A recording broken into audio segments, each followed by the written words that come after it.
This week on RSBANDB Update, Moonrise dig site lore returns with Divine Colossi, Ascension, Blood Cults, and Vampyrium futures. Between souls and drinking blood, we discuss the origins of vampires and eventually Vampyrium.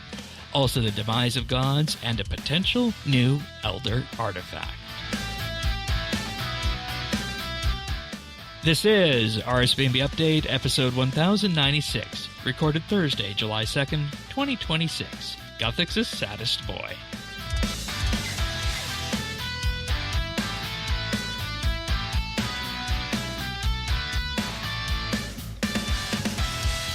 Hello, everybody, and welcome to another episode of RSBANDB Update. We're back this week. I feel normal this week because, A, it's going to be a full-length episode of the Lore Diggers, and I'm not sneezing my eyes out 23 times. Like I did. Lore cures all 2 sickness. weeks ago. So of course Shane feels normal. Now you know to be afraid. I mean we're gonna keep this show as normal as it can be, but I mean with some of the stuff we're discussing, you never know. Perfectly normal. Welcome back, Zerdones. Welcome back. Howdy. It's good to have you Happy here. to be here. Oh yeah. And of course, Avernick rounding out the Lore Diggers. I need to make sure I enunciate that properly.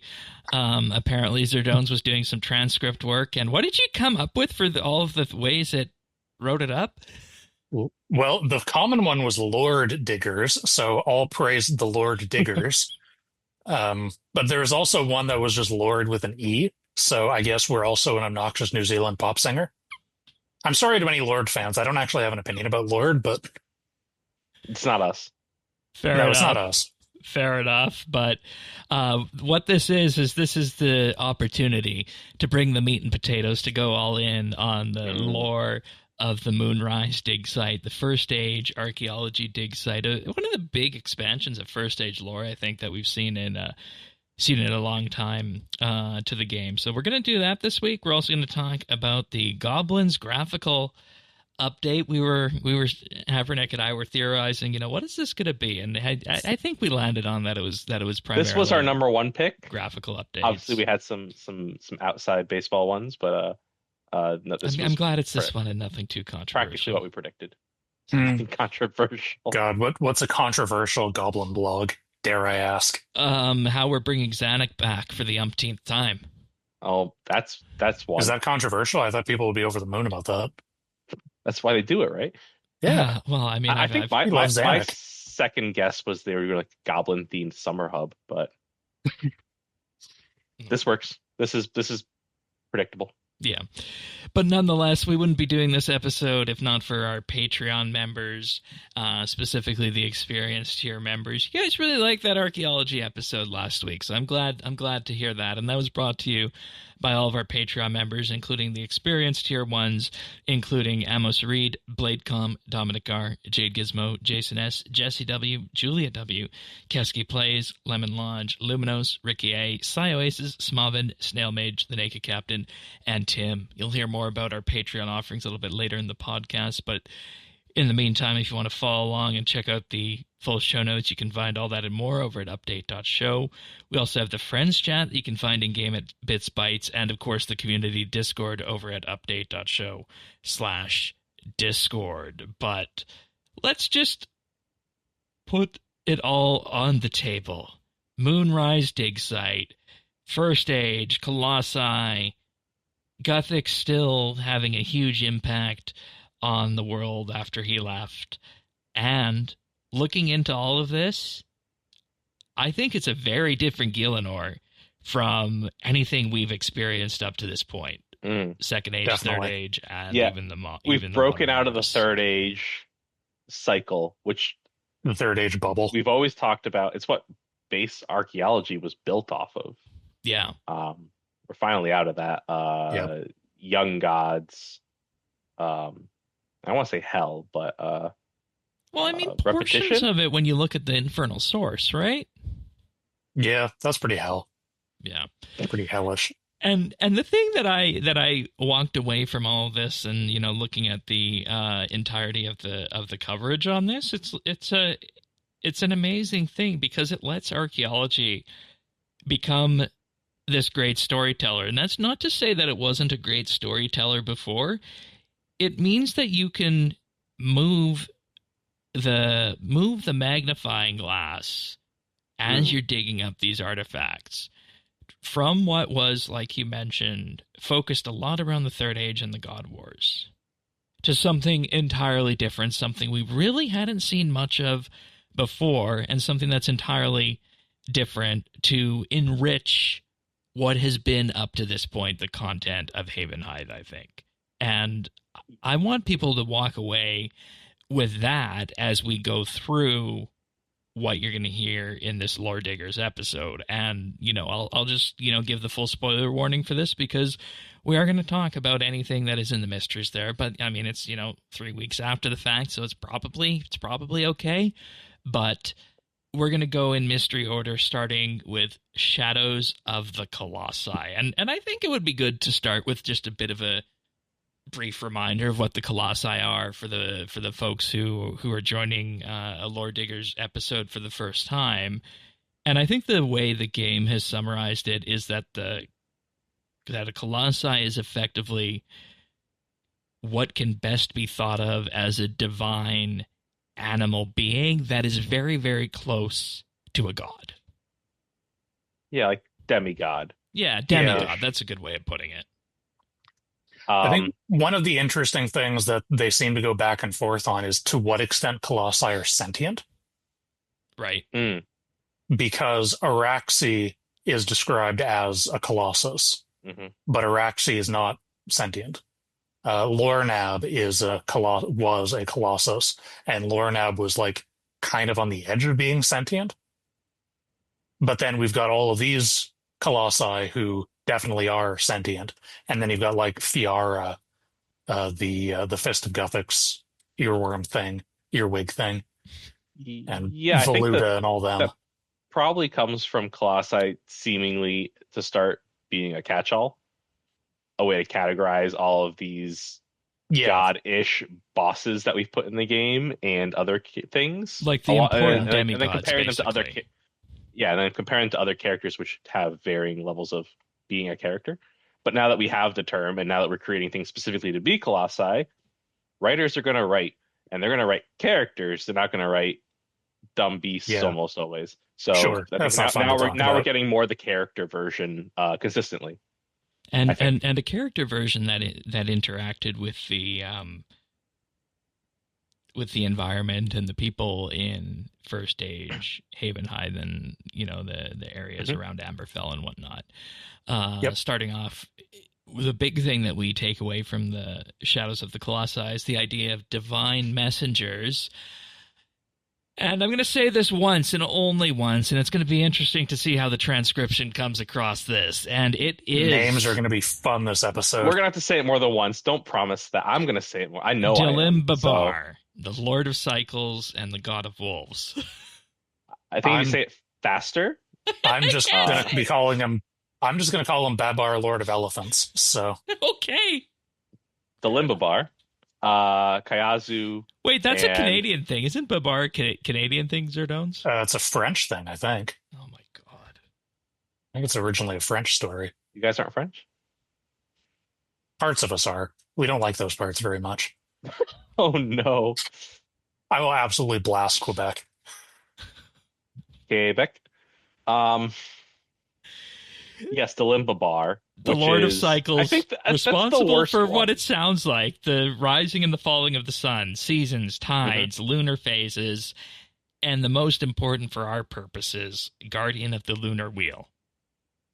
Circle guy guards the circle. Yep. And I want to point out that the Shadows of the Colossi mystery discussion is something that was effectively introducing these three divine messengers primarily. Yeah. And this mystery is setting up this is the dramatis personae page of the book.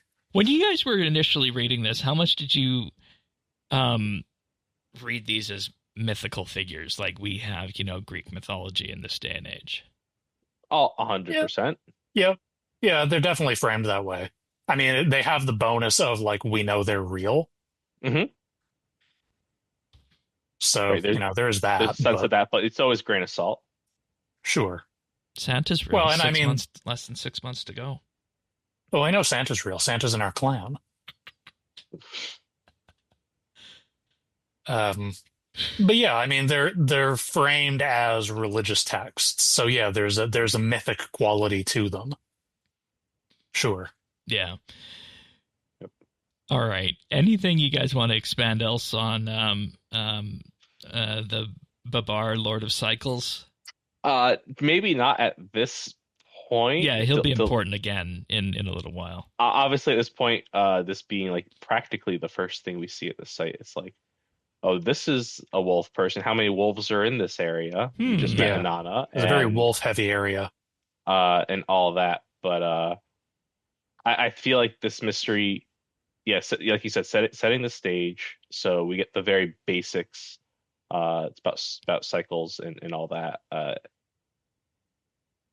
The important thing to know we'll get to the interesting parts. The important thing to know is that this one is the who's who. Yep. Following from that, we have Keazu, Lord of Ceremonies and God of Foxes, who is described as compassionate and focused around laws and the tradition of the followers. Now importantly, is different from a wolf. Right, that's in ways that are important but subtle. Yes, this is the most controversial decision, I think, for the decision for the dig site, because dear God, you couldn't have made it harder to distinguish between the two. You really have to spell it out. You've put a lot of effort into distinguishing. What's the thing? You couldn't have done like a deer god or something. What's the age-old thing about the fox or the wolf guarding the sheep pen or something? What is that?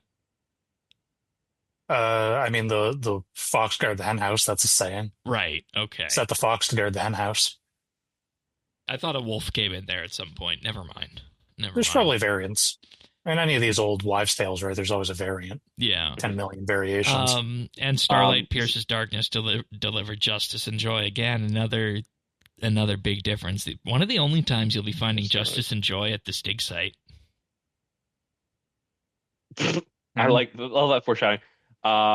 Yeah, again, naming names, naming things. So I guess what we're going on is Keazu is the precious cinnamon bun, too good for this world. Maybe. Oh God, don't do that foreshadowing. Is that a little heavy on the foreshadowing?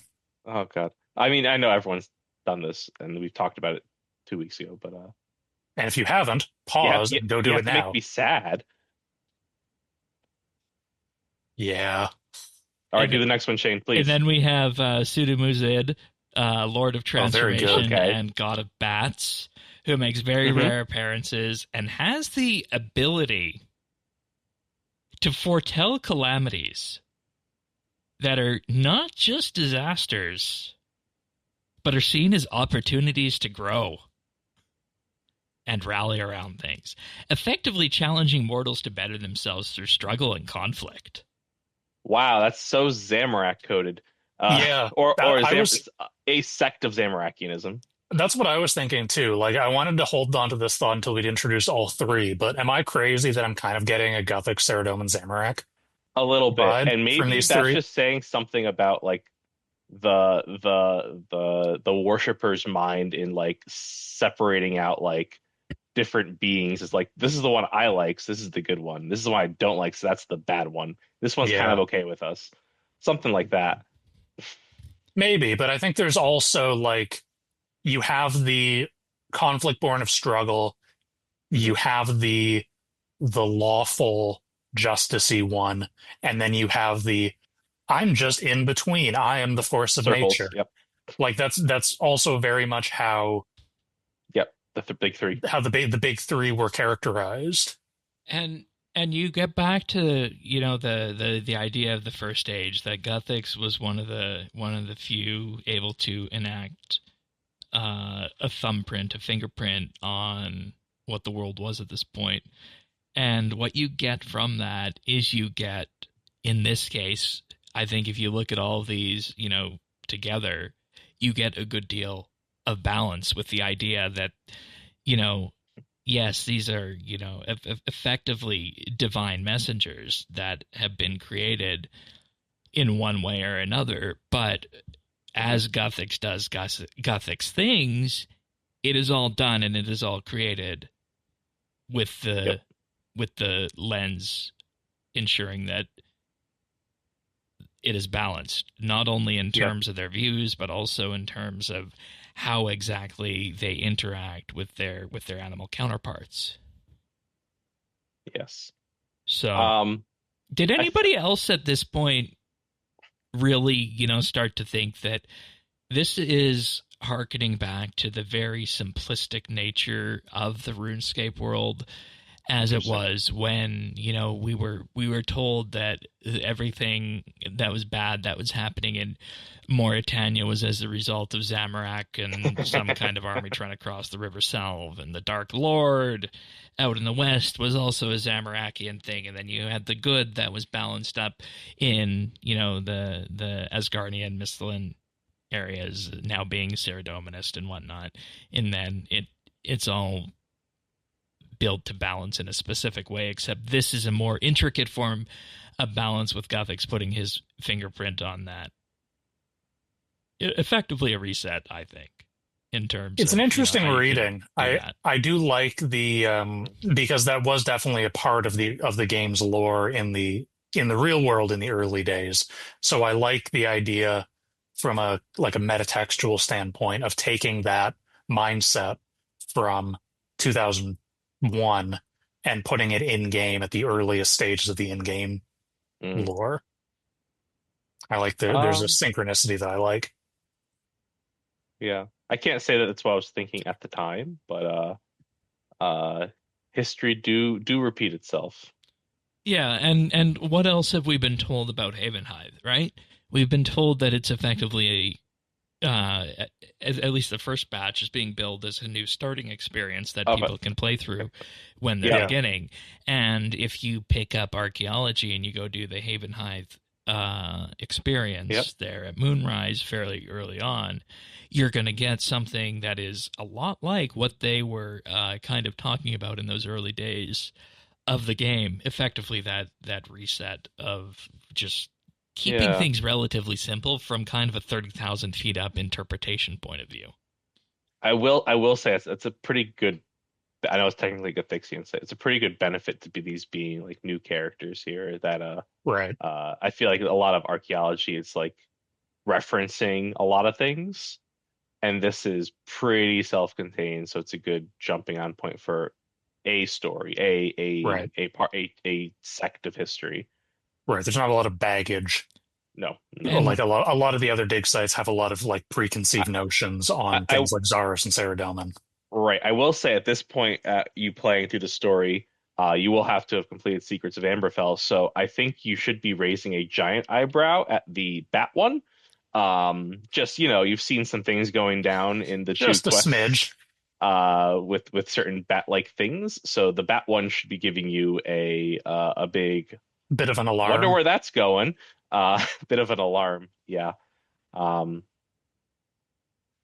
Yeah, but, I will say there was a comment during the live stream that happened 2 weeks ago about these three, about the intent behind them, and that they were all supposed to be part of like symbolizing different versions of change. Right. So we have I can see that it being cyclical. I think what was said about Kayazu was like the ceremonies were supposed to be like not changing so much. I thought it was more like formalized change. I think when I was playing it, more like ceremonial and tiering. But then like the Bat one's supposed to be like, it's just like pure change. It goes. It's change whenever. Chaotic change, I guess. You can put it as like neutral, chaotic, and good change. Maybe, I don't know. It's like the kid that jumps off too many things at the playground and breaks themselves, and then the parent just lets them do that as a learning experience, right? Yeah, sure. That universal experience. Shane, how do you parent? I am not a parent. Okay, probably a good thing. Oh goodness. But I thought that was an interesting comment in live streams, like how they're trying to frame the group and maybe how they're trying to frame the story. Yeah, it's very Freudian. Mm-hmm. which I guess also kind of ties back to the Guthix, Saradomin, and Zamorak. Maybe there's just only so many ways to do a trinity of balanced gods. Yes. And I think, when you get back to that point and you realize that that is the be all and end all of Shadows of the Colossi, and in particular the introduction of what Colossi are, and then from that takes us to Path of the Initiate. Mm-hmm. And this is a bit of a discussion on this one around primarily sacred rituals and traditions, which again is kind of leaning on the Kayazu thing again, I think, in this. Yeah, I think Kayazu kind of presents as the main one, especially here, because they said, I think in this, either in the Utu saying it or in one of the journals, that Kayazu was always there because this is a ceremony, and right, it's his place. He seemed the most present of the three, right? But in a way, this mystery is a little just like mechanical. It's got to give us like a hurdle to pass. Because I was going to say that the primary reason you do this mystery is to get inside. Right. I do believe this is the one, though, where Utu is remembering more things and he's starting to say a little bit more. Which is, maybe we should reference a little bit that the dig site starts with the dig site manager knowing nothing other than they are here and they need to know why they're here. Right. It's a very interesting framing for a dig site. Right. So us starting to discover like the history and the rituals, and you need to be allowed inside because you were given the right to, and he's like, I think I can give you that. Is very interesting to, I think, the core mystery of the place is like, why is this wolf pup sitting outside not knowing things but thinking they need to know things? And then at this point they are rapidly advancing, gaining those memories and putting together pieces, which will pay off soon. He was the first. He was the first dig site manager that we never knew before, I think, right? Yes. Did we know the Armadillion? I mean, I don't know if it matters, but did we know the Armadillion one? Not overly. Not very well, but I think he turned up because that's a World Event 2 thing. Yeah, or I was going to say Missing Presumed Death. Oh, right. Maybe. But and Jimmy was kind of not a character, but yeah, here or there. It's very much the framing of the manager is the core point of the dig site. Yeah, central element. I think one thing that this dig site does very well that it improves a lot on other dig sites, I think, is it is very good at framing itself as a question. Mm-hmm. And as a not just like going in and learning things about, because like Caradat, for example, just take an example. We're gonna find some stuff. Right. We're gonna go explore this place. Oh, hey, this is a place. We're gonna find some stuff in here. That's cool. But this Moonrise very much presents itself as there is a single motivating driving question. There is an overarching mystery that you are uncovering. There's a story that is unfolding and that you are discovering. And I think I mentioned this in the Moonrise episode a couple of weeks ago. I think it's an elevation of what a dig site can be as a storytelling device. That's exactly it. And that's the thing that made me so excited about the Moonrise dig site after I got to the end of it, was that we already liked archaeology. This takes it one step further and lets it be used as this central world building thing anywhere that it makes sense to do. And in this case, that was the first age providing, insight on this region of Havenhythe. Yeah, I'd go a step further and say this is practically a quest. Mm-hmm. Like I think if you said we're getting a quest and it is this dig site, that's a great integration of skilling and quest. And this was a great stepping stone in the story that's currently being told, not just as retro information, not just as coloring. I think this was solid as being relevant while still holding on to those like the archaeology tenets of it has to be about the distant past. Right. Of course, we are look assuming that this is going to come back later on. Which I hope it will, but I mean, I've been burned on that bridge before. Oh, you think it's Syntiston? Incredibly unsubtle cough. We didn't have much of a chance there, did we? Given sorry, I'm having so much faith right now. Whoops. But we have the rite of bonding and the rite of induction with this, and Zardones. The reason I mentioned those is that I think those are, as we get to the further Havenhythe quests, I think those are the things that they could maybe hone in on with that, and have an archaeology requirement on some of the quests, maybe as a result do of different kind of rituals later on. And it used to be that level 88 in the skill was a very high level requirement for questing, but necromancy blew that entire thing open. In that, I mean, I think 88 is still high requirement, but it's definitely doable. Yeah, it's super doable. I definitely by the point where if we do this by Vampyrium, or if we're requiring River of Blood, it's not too crazy. Sure. Which I know there's a portion of you in the audience that want us to talk about the Blood Moon Rises, but that's not this episode. That's not this episode. I know you mentioned different Vampyrium. Yes. Different, very different Vampyrium. Yeah. You never know. We could get there next year and be like, this is the exact same thing. Leechman sandwiches. They could have like a glass, and literally. you look through the glass and you see like a pixelated version of the world that's OS Vampyrium. Literally the same world, all 2 glorious polygons. That'd be funny. Anyways, we're getting sidetracked on that. Okay.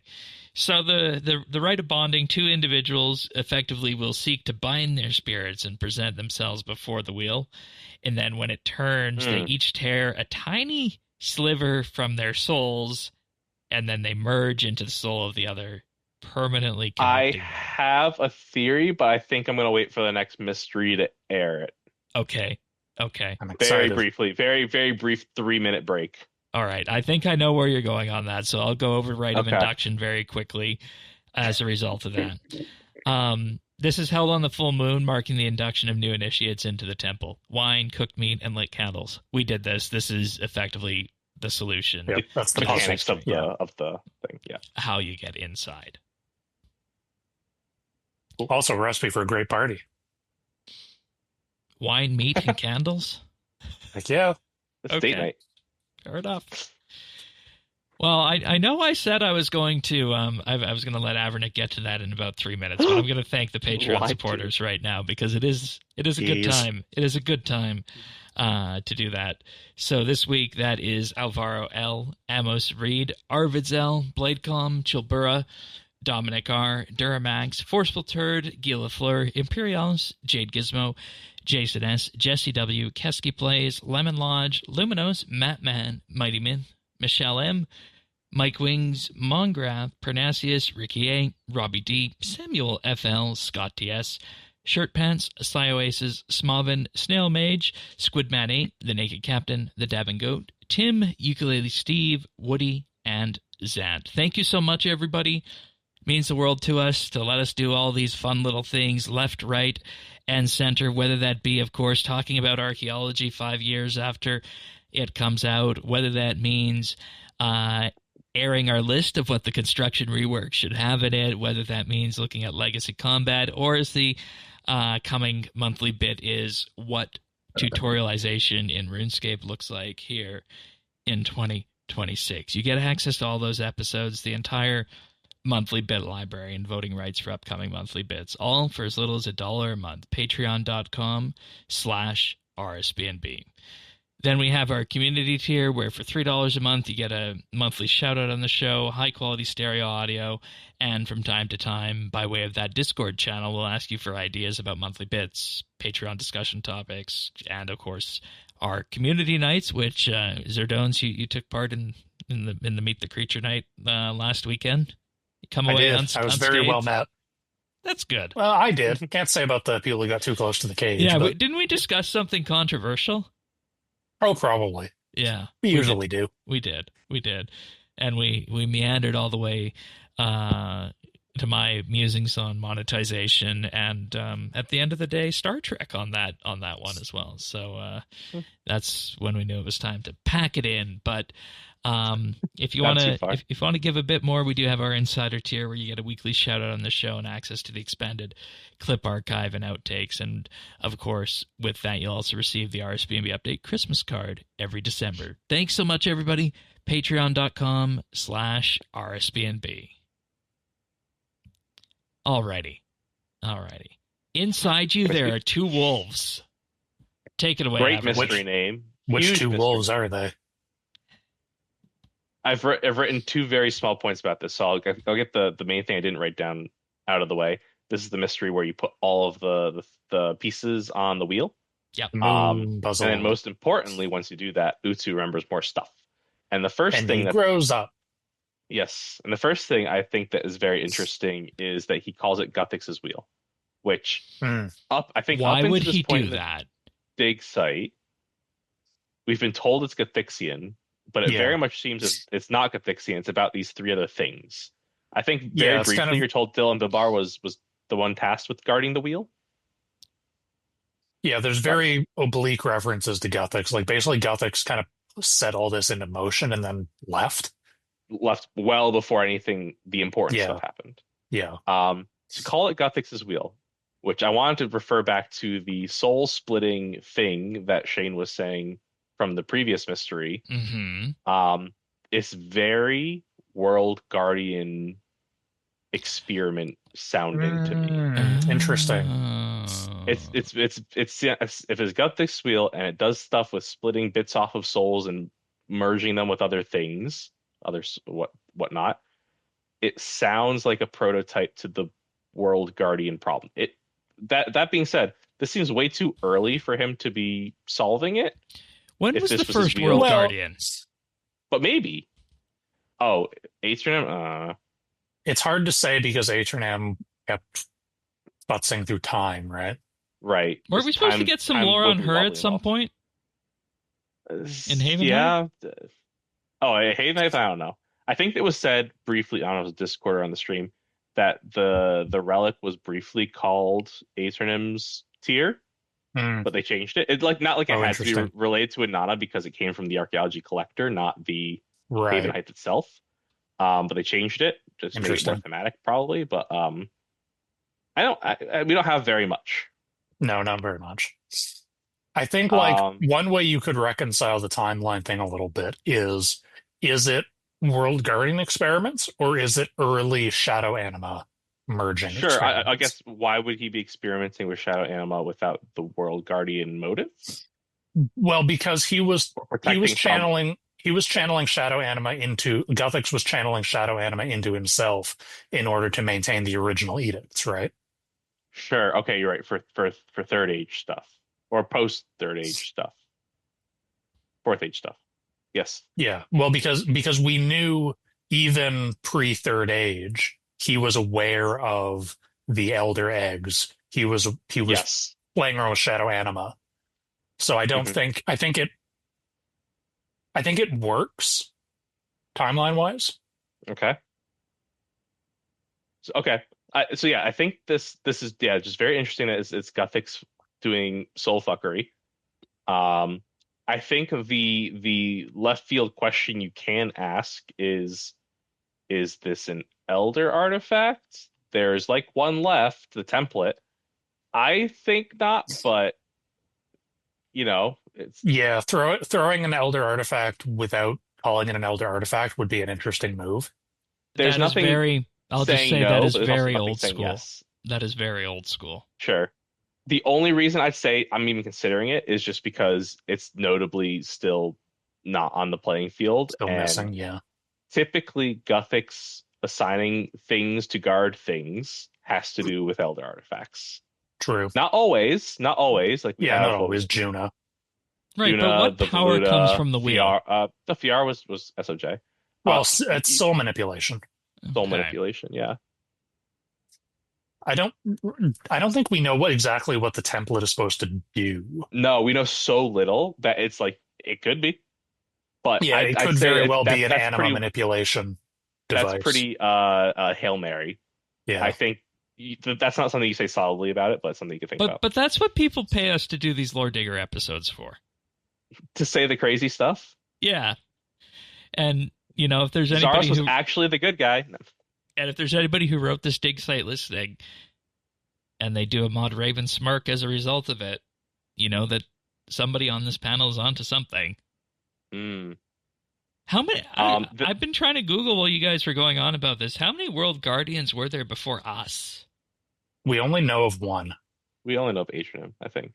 Okay. It's not to say there weren't or couldn't have been more, but we only know of one. Also, the World Guardian thing was a very specific role at a very specific time, so that Atrium also had the title. I think could just be a relic of old lore. Like that was pretty middle of that's the fair. Sixth Age era. But where I don't think like the World Guardian thing was decided until we started doing Elder God War series. Sure. But B, it's like what was anyone doing up to the point where Guthix 560 chest, everything that was going to happen at that point in time.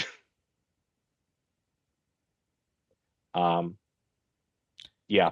That being said, if it's Elder Artifact or not, that wheel is got some very interesting power set and is just sitting there, not destroyed after this or anything like that. So if you wanted that reason to have like that archaeology requirement, we have to say the player's done this dig site, we could use the wheel for something at some point. We can do soul stuff. Yep. Definitely no one bad has ever done that. I'm just trying to think of, you know, how you could and where that might come in, and I'm blanking. Well, for example, I could imagine separating the sanguine. Sure. Right now, let's say we take Anya, we say the sanguine is a soul corruption, so we'll put her in front of the wheel and we'll spin the wheel of souls and split it out and split the sanguine out, and then turn it into a boss fight probably. Could be. Also, we're about to get into like big like amalgam type things going on, so splitting those combinations out, whether that's the sanguine or other specific things. How many? But see, at the same time, how many other little things like this have come into game that have proved to be just red herrings in the end, not tons meaningful for anything? So really on that Satistan dig site thing. Quite a lot. I know. But if we can't speculate wildly, what are we even doing here? Exactly. The point isn't to say one thing and be right. The point is to say 20 things and one of them's right. That's right. That way you look like a prophet. Yeah, no one remembers your misses. Yeah. That's how fortune been working since Delphi. The other big part of this mystery, I know we nailed a lot on this wheel right now. The other big part of this mystery is it's where it's spelled out that Utu and Inanna were both these split from versions of Dylan the Bar after they did some bloody thing. Yeah, and so that pays off. Inanna has some dialogue after the Amberfell quest where you can ask her about Moonrise, and she says she doesn't want to go there because there's someone there she's trying to avoid. And so this pays that off. She's trying to avoid Utu. Whether or not she knows exactly who Utu is isn't clear because Utu doesn't. But at least also, if you look back to ancient mythology, a lot of the creatures like that out there did have that sixth sense about knowing, you know, to not go into a specific area because there would be something bad that would be. Utu should have had that for this area. On that. The other thing we learned is that Inanna is the one that got all of the good happy stuff out of Dylan Bar, and Utu's the one that got all the sad depression. Utu is the big sad. This poor boy. Just sadness incarnate. And that is ultimately where we're going to pay off the dig site, but dear God. Payoff is a way of putting it. Yeah. Put out of Utu's misery is what you mean. That was the happy ending. Well, yes, they had to do a happy ending for this, right? Ooh, I don't know if we want to make that Connection. Oh boy. I'm not making any connections myself. I'm not.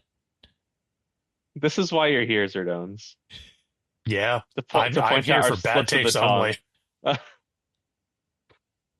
Oh boy. All right. Oh boy. Okay. Let's move on from yeah. that as quickly as Inanna possible. and Utu are two halves of the main Colossi. Of the whole. Yep. Yeah. Which That's I why think he was gone. fairly obvious as soon as entering Amberfell and knowing that something was going to be going on there with that. It becomes profoundly suspicious with the sheer number of wolves being involved. 2.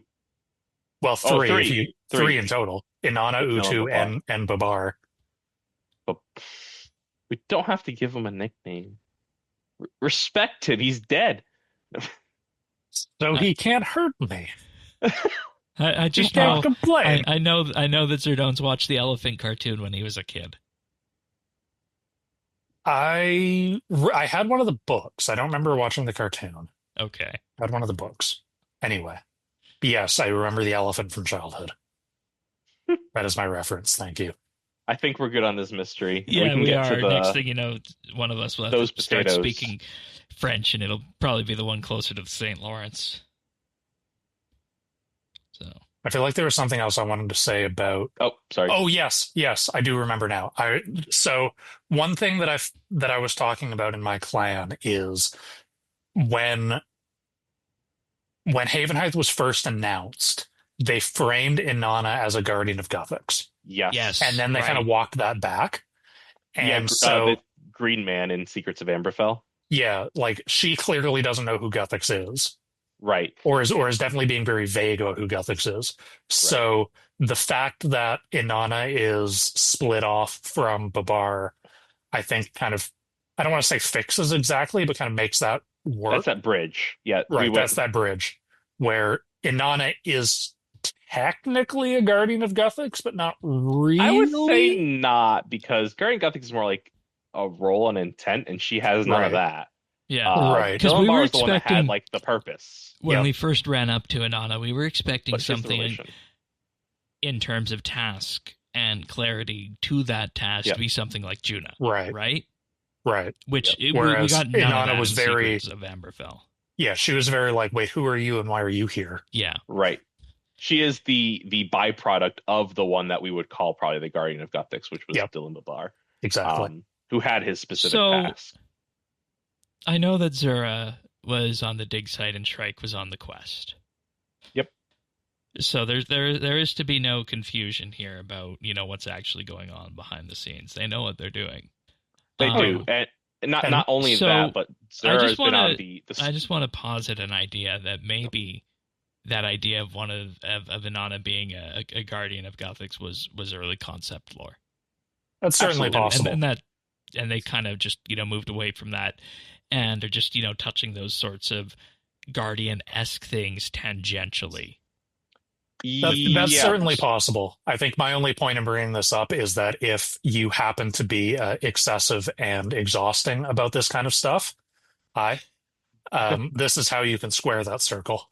Right. And we of course are the uber engaged audience who consumes all of the reveals and talks and roadmaps. And we care very much about single word use in marketing videos. Oh dear God! Don't because get me we no, they even said it in the we try to read into it keynote last year. Yeah, when they were talking about Havenhythe, and the concept art. At that point, I think it's more marketing because really, I feel like the thing is they said it was a Guardian Guthix at RuneFest in 2025, and I feel like this connection is them paying off the promise they made at RuneFest more so than and keeping that kosher because but doing it in a way that makes sense for what they need to do with the story, for what they're trying to actually do. Right. Sure. They've talked that they since RuneFest they have we have all seen they're supposed to be in 3 parts. It's now 2 parts plus this 0.5 thing we've gotten for Havenhythe. So they've definitely retooled a lot of those promises. They kept the dig site and they kept parts of Inanna's reveal. But we'd be rioting if they didn't keep the dig site. It was a very good dig site. I am glad that archaeology is as popular as it is, because like It gives a good excuse to give content. we'll see what we get in part 2 of Havenhythe, but in that middle part of Havenhythe that was Promised Runefest, there was supposed to be like some like it sounded like procedurally generated swamp foggy thing going on. It sounds like we might get that in Havenhythe part 2. We might end up getting a swamp. Yeah, that was in the journal. Yeah, but it was supposed to be in actual part 2, not the last part, which has become Right. part 2 because part 2 doesn't exist anymore. Part 3 became part 2. Not to tangent too much, but the thought had occurred to me, like, we're due a quest. It's billed as not a storyline quest, but that doesn't mean it's not a Havenhythe quest. I would prefer if it was a Havenhythe quest, yes. So Yeah, that'd I be guess good. where I'm going with this is like, it is possible that we will get a Havenhythe 2 3/4 or 1 3/4. Do you have a prediction for what that quest would be? Because I have one. I don't know. I mean, something swampy, I guess. Oh, I was going to Millipedes? say they do one giant favor. It's teased in the game. It's Havenhythe, Yeah, but not storyline okay. related. Okay, yeah. Fine. All right. I accept that. Fine. I accept that. I'm here for that. I mean, the two quests I'd like to see that could fit into standalone. Actually, one of them doesn't fit into the standalone bracket. Well, I mean, Say it anyway. well, the two quests I'd like to see. Period. Elemental Workshop 5 and the sequel can't to believe it. Sequel to Enlightened Journey. Neither of those are standalone. Well, they were standalone at one point. They're not storyline. They're not storyline. That's true. Like I said, I'd prefer if it was Havenhythe just to fill the area. I think that's what's been missing from this year is filling the area. Yeah. Well, I think we got a little of it. I would like the opportunity to expand the world without having to go immediately to Shurukba. Yeah, I agree with that too. I think we are barreling towards that conclusion where I feel like we just did 2 to 3 quests to set up. Yeah. We haven't got much middle But part. isn't I know that what- sometimes Hang I on. criticize the old series for Hang on. waffling too much, but I don't think we've waffled enough. Isn't that what people complained about with the fort and the Zemerigal stuff? Is that it was taking too long? Maybe we're just unpleasable. Yeah, that's definitely the answer. It's entirely an us problem. We're just never won't be told. You give it 1 or 2 more years, people are going to be like, damn, that fort thing was the best thing we ever did. It happens every time. No It's matter true. what the content is, you give it a couple of years and perspectives like, damn, we had it good. People are positively reevaluating the Star Wars prequels. People need help. I'm serious. That's the thing. People are doing that. No, I get it. The people I grew up with, like that was their childhood movies, so they've always said good things. I'm like, I didn't watch them as a kid, so I'm like, I don't get it. You clearly have some like good memories of watching this with your dad when you were 8, I guess. And I got nothing Fair. wrong with that. I got no problem if you've got good memories of that, but it doesn't make it good. Right. You can have good memories about bad things. That's fine. That's okay. I love bad things. It's true. It's true. You have to recognize they're bad, though. We've really tangented here. No, We really the have. ideas you're giving me, Zerdomes, is that we need to bring back Patreon Bad Movie Night. Hell yeah. Ooh. I'll just say, people made me watch both Borat movies and The Room in the pandemic. Okay, I've Wait, seen the I thought first these Borat were movie. I've bad not seen the movies. second. The Room is an experience. Anyways, It is I've truly not an seen experience. the first Borat movie. I've seen the other 2. all right, there can be bad things, but there can also be good things like Elemental Workshop and the sequel to the Captain Picard quest that we can. I agree that Elemental Workshop 5 would be cool. I But not have in Havenhythe. nothing in my heart for Enlightened Journey. Who is clamoring for more balloon content other than Earth and Shane? Well, the part I there's your wanted audience. is because that's the Captain Picard quest, so we can use that to get like some actual Star Trek cosmetics in game. Yeah. Shane just wants his Star Trek onesie. You're gonna get balloon boss fight, and we're gonna get so far from the Star Trek plot you won't even know what's going on. Hey, they did that in 2009. Anyways, moving on. Anyway, back on track. Back on track. We were going What to are the talk cult about classic movies then? That's our next mystery. the big mystery. This is the big one, right? Yeah, it starts with talking about how to ascend to godhood.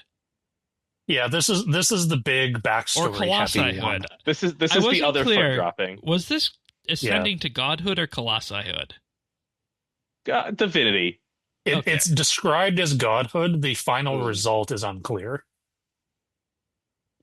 We have a lot of guesses. We do have many guesses. But yeah, they're talking about here the first page. They're talking about whether it's the soul or the mind or the body, which has a wonderful name for you to pronounce. Zimwandagal? Yes. Zimzam. Nailed it. Yeah, we start getting priest names. Sam. Not for the chaos one though. Zimzam, the other one. The other one. I think that this is very nice little poetic discussion, but ultimately I think what the author lands on is probably the take we're supposed to take, which is it's kind of all three in a way. Yeah. Clearly though, one slight golden mean fallacy, but yeah. I will say Kadame is the one I'm talking about right here. She's the one that's like she follows the high priest of Sudamuzid. She's like, it's blood. We're gonna see blood works out really well for her, but maybe her going all in on one of them might be why this is the bad path. Yeah, I feel like we should maybe emphasize at this point, like, this is the mystery that happens inside the temple. So yes. At this point, you've gone inside, you've seen the giant cauldron of blood. That's a red flag. You've seen the giant corpse at the end of the hall dripping blood onto the stone. That's a massive red flag. You know blood's going to be important, and it's not going to go well. This is the wrong spot. But to just summarize this, Zimundagal leans on Sol. Shahola, which is the high priestess of Dilimbabar, leans on mind and heightened intellect, while Kadame, the high priestess of Sudamuzid, claims that blood is the way to go. And, like you were saying, Zerdones, at this point the dig site leans heavily in that blood direction. And also storyline's does not go well. Oh yeah. Blood is bad. But blood seems to be like effective. We'll talk about this a lot more. It's effective, yeah. It has like the most transformative power. Obviously it's associated with the bat faction going on here, which is got like fangs, blood. What do bats actually have to do with? Do bats actually have like a blood thing? Like in real life, just like associated via vampires. Well, like vampire bats do drink blood from animals. Oh, okay. So that is a real thing. Okay, so there's the association. There's me forgetting my 8th grade biology, or nature science, whatever. Yeah, it's fine. Natural Geographic documentaries. It's fine because I had a lot of friends as a kid. When you look at, we had a lot of what, Zerdones? I know, yeah, I was making a joke about watching a lot of documentaries as a kid because I had a lot of friends. Oh, okay. I went to a lot of parties as a kid. Moving on. I just want to point out that the entire bit here from Kadame is just so interesting because blood elixirs are mentioned, and I don't know about you guys, but me and the Gim have been clamoring for something herblore related below level 90. Yeah, I think we talked about this in the below level 90. I'm not gonna get that. We talked about this in the episode a couple of weeks ago, that there is room to do some blood stuff with skilling. I think because it literally says blood and herbs have slowed aging, provided inhuman strength, and enhanced senses. Of course, this is all blasphemous when you consider Guthixian traditions. And you could start to see here where things went horribly, horribly wrong. It still seems like a good bet. I mean, I think we talked about this as far back as Hearts of Sanguine when we were doing like the herblore puzzle in the lighthouse. Like, this seems to be a very heavy like potion elixir type theme going on. If it's not in Havenhythe Part 2, we should be picketing for it to be in Vampyrium. Cannons out, boys. What's the woman's name in the tower again who helps us with the potion? Misty? Esther? Esther. Yeah. Ooh, that memory. what is her whole point in the series if not to eventually help us make these potions, right? I think there's high likelihood Esther and Zeke go to Vampyrium with us. I think they're like the survivalist duo of Yeah. the three I can see that. while leaving Adam behind to like Man the homestead. maintain. Yeah. Yeah, I could see that. So I guess if we're to look at this from, the ancient first age perspective, your Guthix here, and he was still on planet at this point. Oh yes. He wasn't and napping probably not necessarily yet. in Havenhythe, but Elsewhere, but here. Yeah. You're bound to have some kind of indication that something is going wrong in this portion of the world when people start experimenting here with this kind of blood magic stuff, right? Yeah. Well, I think that's one of the things that I found interesting about this mystery is because they actually make a point of one of the priests is kind of concerned about all of this and goes to Babar and is like, hey, bro, this look, and he's cool with it. He's like, yeah, whatever. That's the one. Like, nature's going to do what nature's going to do. Yeah. So like, I think I found that very interesting, both in terms of like, because we know Utu is descended from Babar's negativity and depression, and so that seems relevant. But also, that Guthixian connection, like he's kind of operating as Guthix's representative, and he's like, yeah, whatever. People gonna no interference. It's like that World Wakes puzzle where it's like, oh yeah, you kind of just let an earthquake happen. That's the right answer. Yeah, here. Yeah. It's very free will, very chaos. A little bit of chaos. Interest here, and maybe this is touched on the previous page as well, is like all of the Sixth Age when we're talking about divinity, it's entirely soul focused. Like it's all, I think it's said it multiple times, like gods don't get afterlives. You kind of like replace their soul with like divine energy, stuff like that. Like very mechanical, like in the weeds details about like how souls and divinity interplay. And this is like complete. And then the discussion in the previous page is like kind of like, oh, but there's other things you could do. And this is maybe there's other ways. Apparently consuming divine blood in quantities or certain ways also does it, which is completely supplanting that one path that we were presented for the past decade. But keep in mind, we are talking about, and at this point we might as well say, I think, ascension to Colossi or demigod level, not necessarily, that's one step. Keep going.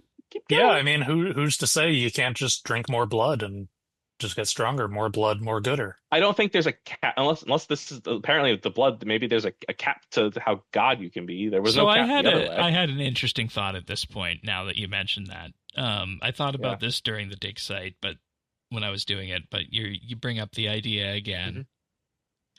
Mm-hmm. You mentioned the idea of Guthixian free will. Ooh. What if all of this is just a different interpretation on what we have seen presented as ascension in the other parts of the world to this level of godhood?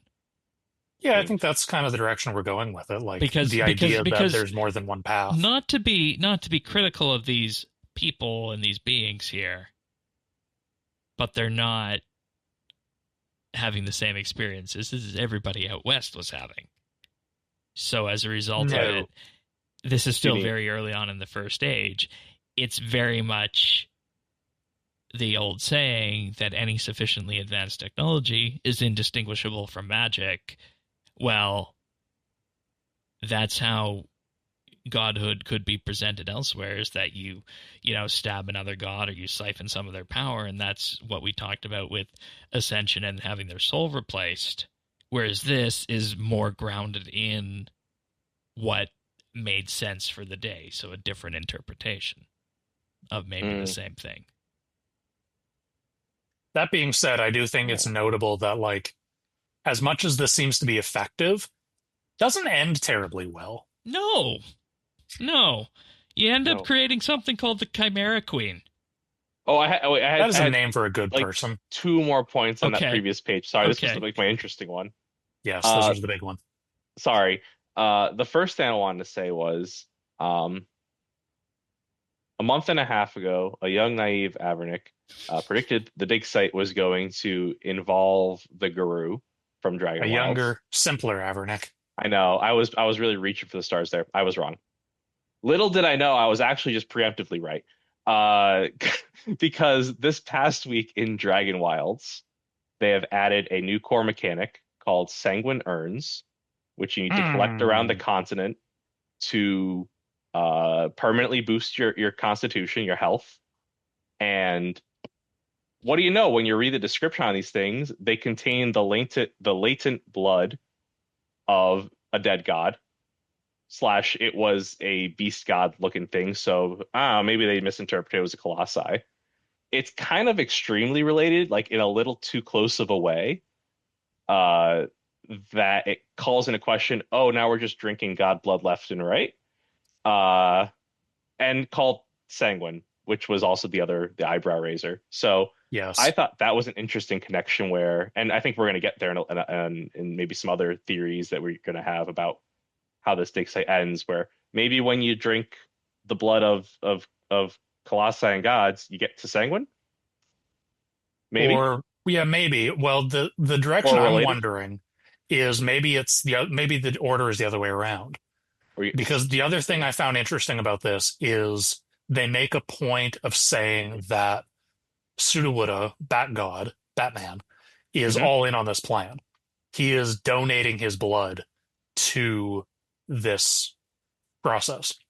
And so to me, that raises because like I think, yeah, we're going in sanguine directions. I think that's fairly obvious. Right. So to me, that raises two interesting possibilities. Possibility number one is that the priestess is lying, has been infected by sanguine, and has just killed her god and is just taking his place. Or, God has left the building and we're just speaking for God and God's going to come back later, Scabrous style. Second possibility is Batboy has been sanguinified already, and that's why everything goes bad, is because the blood is already tainted with the sanguine. I'm trying to find another line because I thought it was in this tablet, but there is a line where it says that Kadame has succumbed to the ancient powers of the blood, or something of the sort, and that reads to me like it's a little deeper than what was his name, Sudamuzid. Sure. That seems to be harkening a little further back to whatever was like the corruption, the thing. Right. I know we're all circling around where my one went, a Cerebral Blood Titan thing, where I'm sure we throw that in, we get a bunch more spike in views. But that's kind of like where my mind keeps going back to, is like there's something like even back to like Hearts of Sanguine, when it's like you have that voice coming from the Sanguine, like trying to like lure people, and there's some kind of entity intelligence that here. might be what she's succumbing to here, and or Sudamuzid succumbed to, and through him. So which way is it? Do you drink the blood and get the powers? You go a little more crazy. And you go more crazy, and then you drink more blood, and then you go more crazy. Or is it that you're already crazy, and the blood just makes you crazier? And the blood. Just I think she was maybe surrounded by it, and like, who knows if it touched her lips first, or it was whispering to her from the bowl. But just that concentration of it being all around, I think that's kind of like the gateway into what's gone on here. This blood stuff is not going away anytime soon. No, and I think the fact that they use the same lore in Dragon Wilds is interesting. It leans on the idea that these sorts of things are shared, and if anything, I would lean probably more into the first theory, that the corrupted people who have the sanguine right now are the ones who drank and were experimenting with these kind of blood elixirs. Maybe.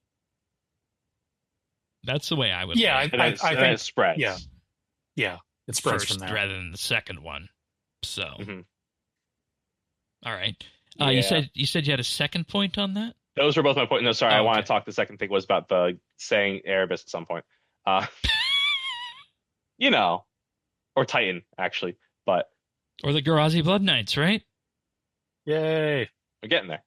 No, the Soon. blood point is like the really interesting. Like I feel like says a lot about the maybe where like the overarching story and like by the time like the Vampyrium is going to. I think the rest of this dig site maybe like pulls back a little onto like the immediately affecting events of what happened at the big site. But this blood point it feels like the most far. Yeah, the blood stuff was definitely the thing. I think that was our dig site Zaros moment. Yep. So. Yep. And we know we're not going to need to wait a half decade to experience. I think we'll see it next year if we're on the right path. We'll see it next year. Absolutely. What else are you doing at Vampyrium other than like super escalating the stakes? Yeah. Mm-hmm. Okay. Well, with that, I was mentioning that this entire fiasco here ended up creating the Chimera Queen, and a god or demigod or something or other. Mm-hmm. Yeah, and I'm again everything here I'm leaning towards the demigod angle. Heavy lore references for the upcoming palace of Shuruk-Ba, which we know is going to be in the next batch of Havenhythe. That's where Havenhythe is leading to. That's the end. And that's the end. I don't want to say boss. There will be a boss part right of there. Yes. Yeah. Practically. And the other Avernic theory or was this a Zerdone's theory that we wanted to bring into this episode? I think this is a both of us theory. Zerdone's. We are united on theory. You rekindled my belief. Yes. No, I think we should absolutely double down on this one because I was thinking this too, as I was going through all the lore for this episode. That Nin Baradari is perhaps the first vampire. It mentions wings, fangs, talons, the promise of eternal youth, immunity to illness, vampire-y, and the feral strength of beasts, including bears, stags, and wolves. What else? Yeah, the beast shield part, it's very right? Vampyrian vampires. Yeah, and I mean, I think like one of the things that's always been weird about vampires, although I don't think it ever really registered as weird until recently, is the fact that Vyres can turn humans into more Vyres, but it's explicitly not a natural process. Like the whole thing about vampires in lore, right, is they're effectively a virus. They infect you with it and they turn you into one of them. But in RuneScape lore, it's explicitly a scientific process. They do a thing to you that is unnatural. They expose you to this mineral Dealt. They expose you to their blood. Mm-hmm. They do a thing to you and they make you into one of them.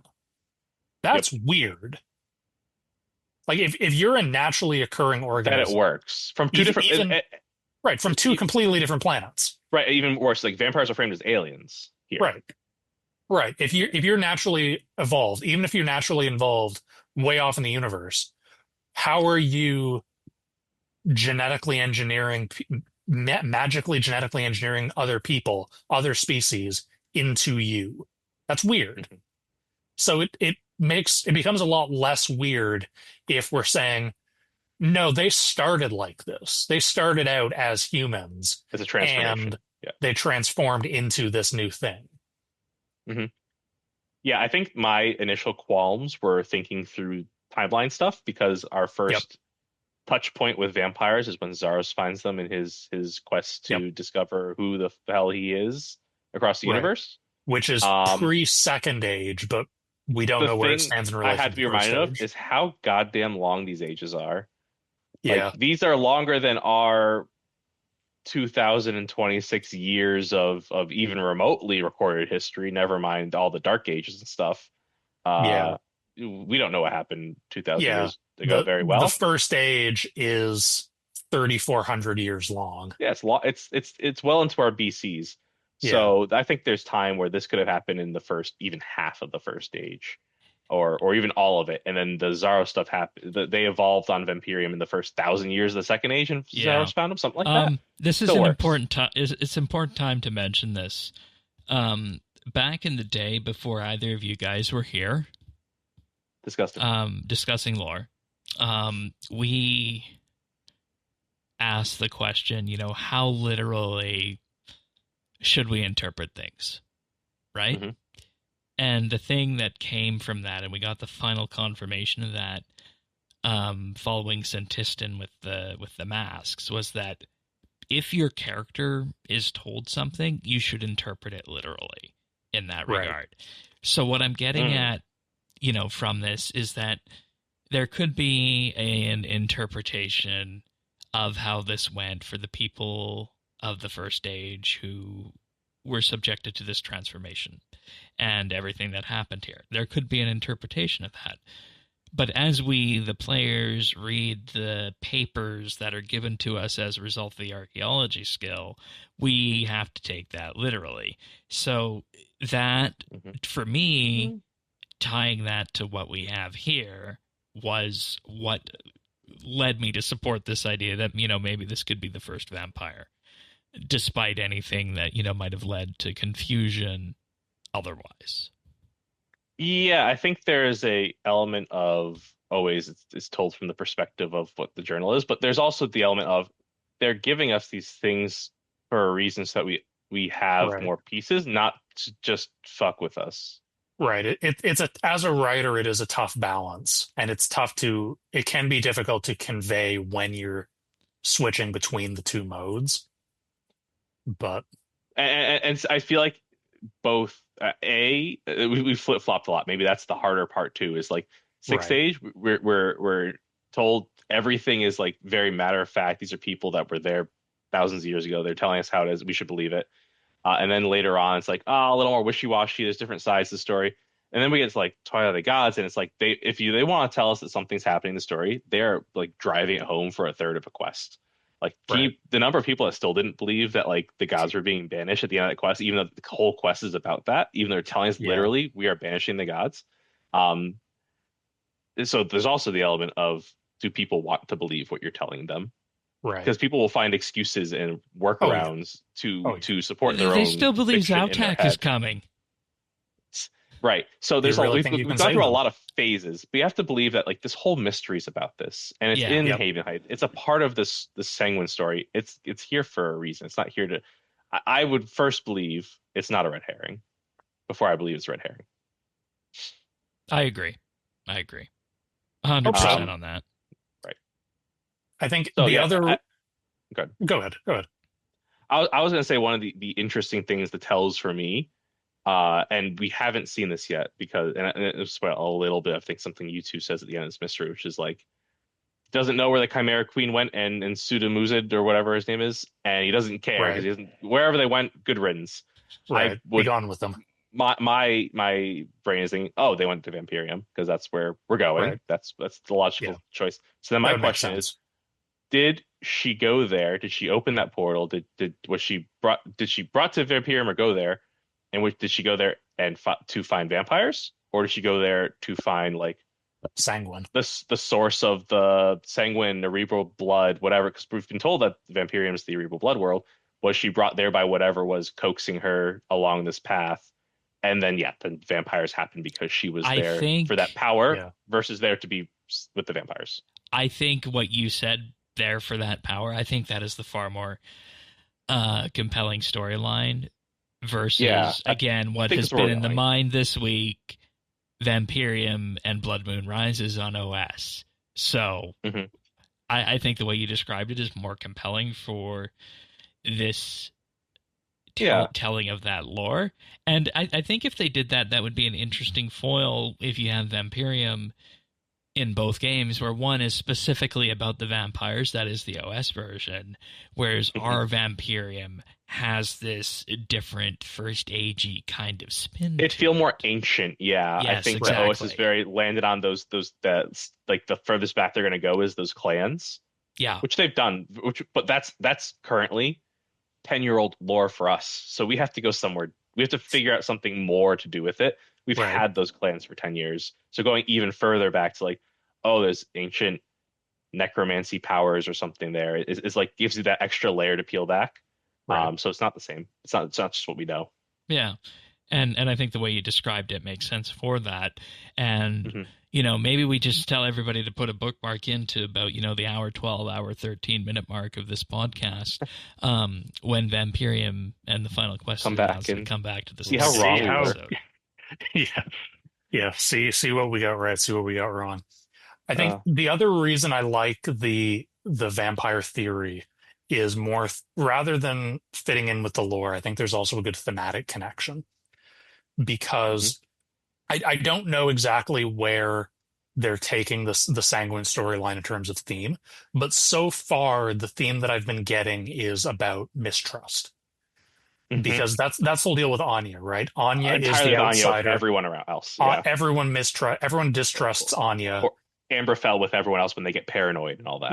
Right. Amberfell is paranoia incarnate. It's all about, and like even in Wendelwick, they don't trust Amberfell. They don't trust each other. Right. So there's a very much a theme running through these quests of these people are different. They are scary. We don't trust them. So I think the vampires are kind of the ultimate expression of that. Anya and the Sanguine, that's the ultimate expression of that outsiderness. And so I think there's something very thematically compelling to look at that ultimate expression and say, oh no, you're actually just the same as us. Like you're different, but ultimately we are of the same. Right. There's the shared history. It's you're not the same. It's right. It's there's shared heritage. There is divergence, but we came from the same place. We are fundamentally the same. That's the cathartic conclusions. Right. It's like it's both like a gotcha, but also like in a wholesome way, hopefully. It ties off the loop, and it makes it so that it's a nice circle. Yeah, pretty much. Right. It'll tie in the bow. If it goes that way. It goes that way. You remember how off we were on how the 6-8 stuff was going to end? I do. Well, what did you guys say? Wait, I wasn't here then. We were not close. Nope. Nope, none of us. Give me a tidbit, a historical artifact of your mind. I seem to remember saying that I thought Ichlaren was going to come in like Gandalf in the Two Towers. Amazing. Save the day. And wasn't it something to do with siphoning the eggs? Yeah, I think there's something to do with siphoning the eggs. Hey, you got that kind of right. Sort of. Cool, I remember, Shane, your big thing was draining the World Guardian powers. Yeah. To something like a one-time kind of shield kind of thing. Yeah. Did we do that? We lost them to put the shield around the world. Well, sort of. Yeah, but not too bad. I mean, the thing is that none of us saw Zamorak for the role he was going to have to play there. Sure, as the villain. No, we didn't expect Zamorak to turn into a. How dare they stop all of the characters from being morally gray and give them a little couple clear lanes? I think that given what you guys thought was happening then, I think we finally gotten back to conversations like that.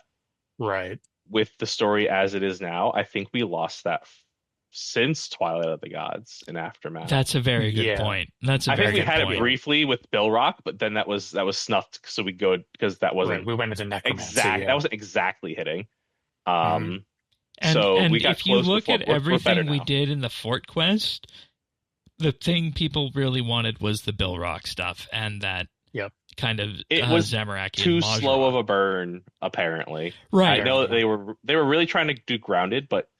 And if I'm going to bring this all back sometimes to Moonrise and Havenhythe, sorry, for where we're at, that's a pretty good pace so far.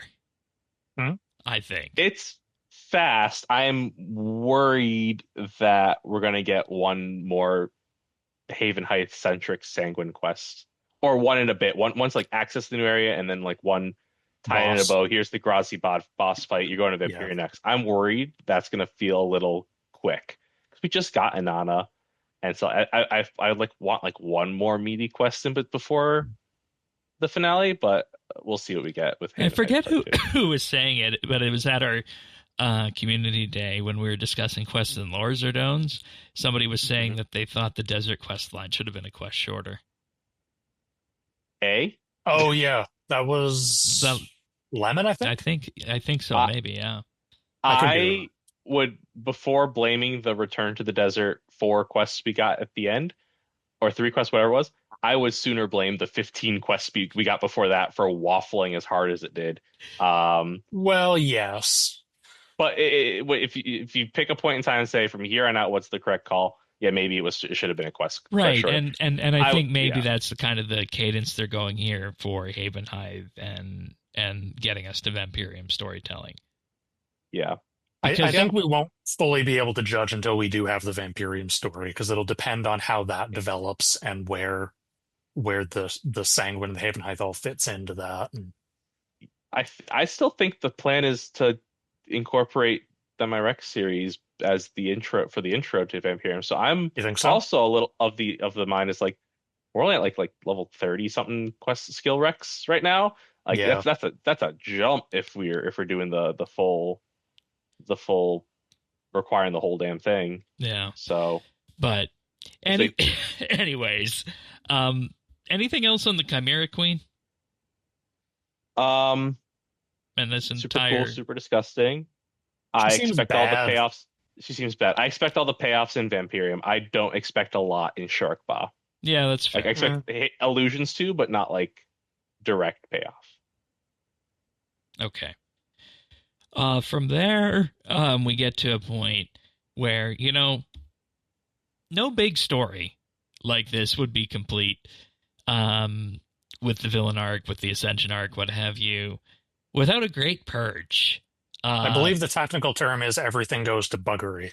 Sure. That's a very PG way of saying it. It's a very PG way of saying it. I mean, we saw the fox on the wall the entire time, but being spelt out here. That's a good analogy. That's a very good analogy. It's not the writing on the wall; it's the fox on the wall. Yeah, that works. Or the cat on the roof. The page explaining that Kayazu was killed. In fact, like I think we might have talked about not only just Kayazu, Kayazu's followers were captured and chained up, and followers. Yeah, and I was going to say like there's the artifact of his teeth, which were handed out as trophies, which we then also used in a ring. But not morbid at all. No, but the tragedy of Kayazu, which then also leads to the tragedy of what we saw in like the Tools mystery and Dilemma bars. He saw that. He also went wild, and he was the one that killed the people outside the temple that first research, yeah, and then did the split himself thing. So this was really like the end. And not to tie things up entirely into our previous mystery here, but when we were looking at this and tying everything together, the fact there was something in there called a bloodletting dagger and just the rampage that everybody went on in this ends well in this page. Again, 100% I was thinking vampires with that. Never happened here. So, right here. Definitely something we're on the road. Something bad in this case. And the most interesting part maybe on here was that if you look at the words that were written by Priestess Ashura, whose was the one whose view we were reading throughout this entire thing, there's a discussion that everything that has happened went too far as a result of the powers of blood wine. And that's one way of putting it. But, again, it all comes back to the idea of blood elixirs, blood wine.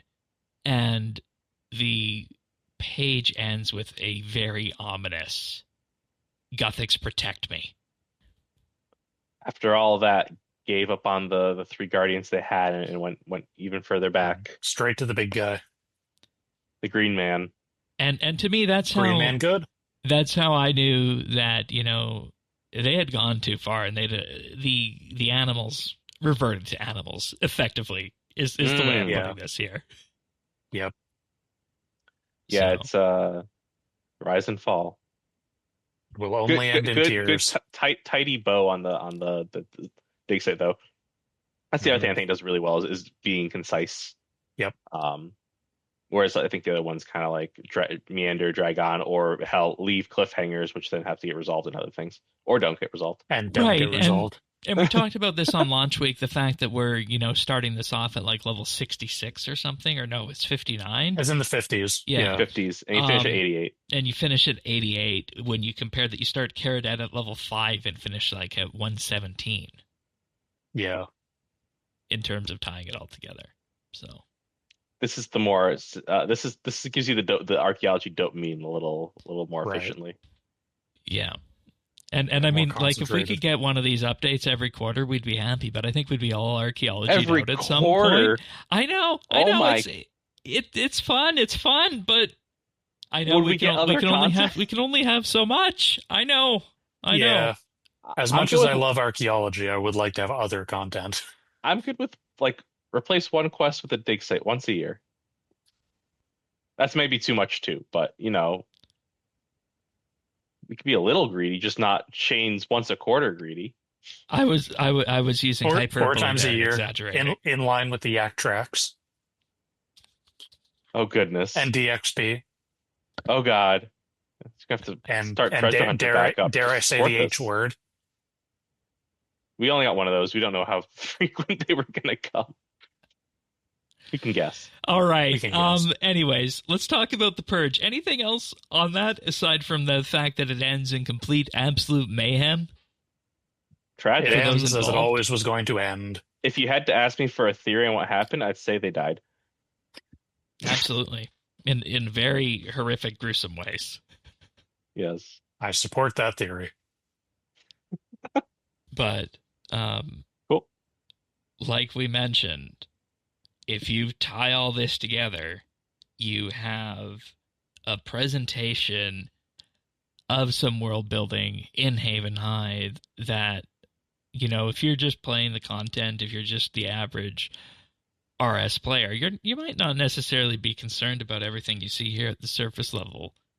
But when you take that one level and you use this dig site and you go deeper, I think it just presents such a compelling storyline that you're right, Avernick. This could have been its own, like almost kind of quest, but how do you then present something like that from the first I think it's stage? better than a quest. It's got incorporates skilling and other values and things like that. I don't think every quest could be a dig site, but there's solid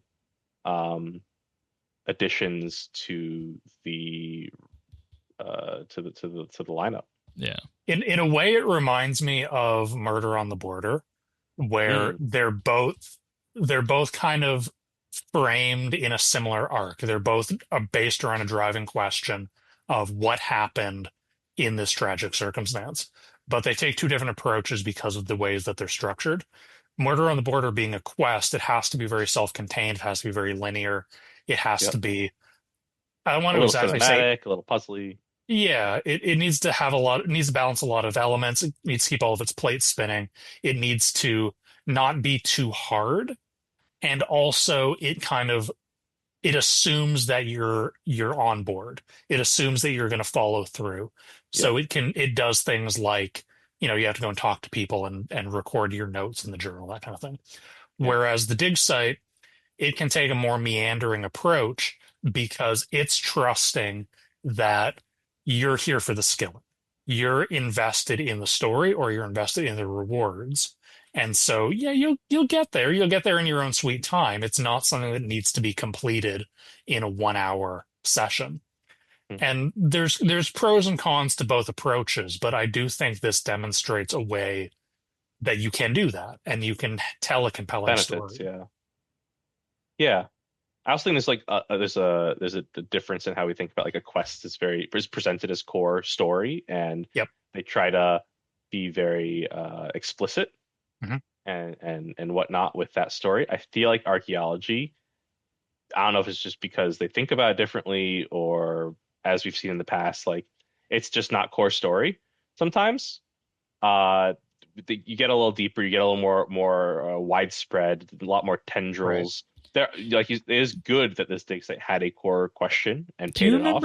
But in addition to that, it did more. Do you remember Sure. how odd and off the wall some of the things were in some of the Sentistan mysteries focusing around the culture Right. of the Yeah, because Empire? it's all flavor essentially. Yeah, and also the other Yeah, it's all dig site flavor. that really kind of went off the wall like that was the Dragonkin, with their That one was really trying to explain those factions that they were teasing in Yeah. desperate measures. They were really Yeah. trying to world build there, which and the hey, Dragonkin paid off hotboxing. dividends. Hmm. Yeah. The Dragonkin what, Shane? Hotboxing. Yeah. Hotboxing, yes. The Augra, which Yes. are officially the best Dragonkin. They were the The sleeper hit. coolest, the chillest. They Demonheimed, they Dragon Wildsed. They are the main Dragonkin at this point. They're the most relaxed of the Dragonkins. They are all the lizards. They're all lizards. So I guess the question with this is, what do we do for an encore? And there is one final mystery associated with Yes. this. Yeah, there's one final the bow, final revolution that details, amongst other things, the birth of Utu. Yes, we finally learn why why he Utu. forgets everything is because he does it to himself. An endless Bow, bow. cycle of forget. torment, of regret made manifest. Yeah, because if you Stop remember, making me sad. we said at the start, Utu is basically depression personified. So every time he realizes he has it, he undoes his memories and then thinks he has to figure out what happened again, and then keeps Well, doing it. well, to be fair, he mentions that was because the wheel was broken. The wheel was a little. I think we talked about this 2 weeks ago. The wheel's a little broken. Us fixing it in the Two Wolves mystery is resolving. Is effectively that what issue breaks him of that. Right. out of the cycle. Because Of it allows that him cycle. to I was going to use- say curse. I was going to say curse, but I guess cycle's a better Yeah. way of the Well, curse of curse his of cycle. existence and being born. Yeah. Yeah. Basically, yeah. Yeah. I mean, like with the broken wheel, the only thing he can do is wipe his memory, and then he just has to go through it all over again. Because we fixed it, we gave him a way out. He can And- full I mean, wipe can you- and be a different person. like this is I can say this because this is for people younger than us, but can you imagine people who were born in like 2000 what they've had to live through? Wipe the memory. Wipe it. I'm just saying.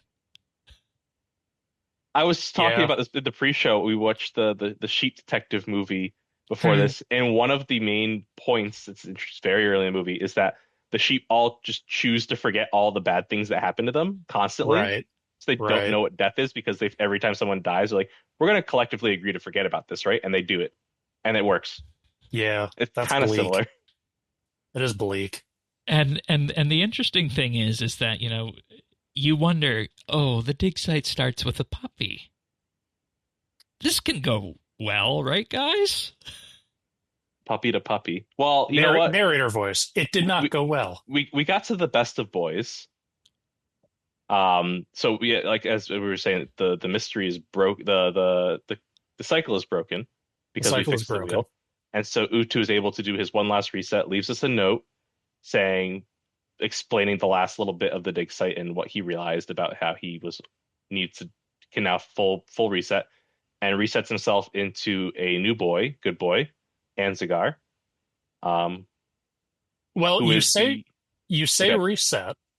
The thing that I noticed, and this is why I was Okay, getting go a for little bit. This is why I was getting a little bit weird about talking about escape earlier in the show. The thing I noticed is that there are two new good boys after Utu leaves. There's Okay. Anzagar and there's Stone Utu. Oh, you're right. You're right. What happens to gods and Colossi, turn to stone. as we learned with the Kaozu, when they die? Is it? I'm also reminded of something, Avernick, I think you said in the Moonrise dig site, that Zura said on the live stream that this mystery initially had you giving Utu a restored bloodletting dagger. Yep. Shane sees where I'm going with this. So how do you resolve that it's both a dead Colossi and there's a new one right in front of you? Keep it PG, which Jagex did to the best of their abilities. To the best of their abilities, I mean, I think the simple solution is Utu used the wheel. He split out the parts of himself that the dreams of a better life, which that's what Anzagar, Lord of Dreams, is. Yes. And then everything that was left, everything that remembered what happened and the tragedy, he killed himself and turned to stone. Yep. And turned to stone. I'm good with that explanation. So it's even lesser of a Colossi. Yeah. And I mean, when you look at it from that perspective, you have to fill in the dots as a player. So I like it. Like I think if they would have went the other way at first, that would have been exceptionally dark for if it was RS. just so the stone. Stone. It's good that they didn't in that way. Yep. But how do we deal with this half Colossi business? I think let him like follow us around and give him head pats. Yep. Talking about like specific fractions, I don't think is very helpful because he can always just get more power. Like that's just something everyone can do. Like Nex got enough to become a god. Sure. Right. Yep. Or Raksha. So the specific fraction doesn't matter as much to me. I think it's very interesting. We have like this little, not to call him dumb, but blank slate of a boy, and he's canonically with us now. My hopes and dreams, I know we talked a lot about like using the wheel in the future of the dig site. I think it'd be super cool, and they can wait until we get to Vampyrium because the high skill requirements or something like that. If Anzagar was both our pet and a character that we can use. It would be interesting. Because the concept of us having like this canon follower that's always with us, not just like follows us around for a part of a quest, I think is pretty interesting. Mm-hmm. And then it keeps on this legacy, and you really feel the importance of all the Utu stuff even long after you've done that mystery. And I don't know. I think it's also a really good way to like at the end of this dig site is you're like, I might have to broach this subject with Inanna at some point. She does not currently have post dig site dialogue. Yeah, I was this could be a good way to like explore her relationship with discovering that, because it seems like they're gonna like not ignore it forever with her. And isn't that what, you know, when you get back to the whole thing we started with, the first stage, the Guardian of Guthix, and what we were told Inanna could be, if we assume that the split of Utu and Inanna, and then now we have the good bits, the happy bits, that were split out into Anzagar, and if you interact Anzagar and Inanna, maybe that is some sort of key, like you were saying, for Vampyrium. Now, obviously, Anzagar is going to remain with us as is for you know, gameplay and mechanical purposes. But I think it's an interesting thing to consider, nonetheless. It would be interesting because it's fairly infrequent that we have canonical, like we have canonical follower pets. Mm-hmm. That's pretty unusual. I think it's an interesting opportunity. If he just ends up being a pet, great. Like they reused the Utu model that they made, cool. Yeah. But I don't know. I think there's a lot of ways that I'd like to see this dig site just like rear its head back up in the future and remind us of the sadness we all experienced. And shock. Because, like we said, you go inside and you're taking, you know, one thing to the left, one thing to the right, then one thing immediately above your head. And it is, like I said, that touchstone of what makes archaeology great. They have somehow managed to take that to one further level here with this dig site and using it to tell stories with Havenhythe. Yeah. In that, you know, neatly tied off loop, which they hadn't done before for any of the dig sites. In the year of Havenhythe, I am looking for more stories about Havenhythe, and this gave me that. I'd still like more, but good start. Well, I'm sure you'll get another book. Good start as we're nearing the end. Caleb's another chapter, another volume of Caleb's travel journals. What, when he falls into the Vampyrium portal? Like, oh no! Oh, what a life! All right, well. That's Final Revolution. Anything else on Moonrise before we talk about some green gobos? I think that was it. Was nice thinking about it again 2 to 3 weeks later. It was hard recording 2 weeks ago, but it was For more worth it. reasons than what? It was hard recording today because I had to remember what happened. Yeah. In case no one's noticed, my entire environment has changed behind me.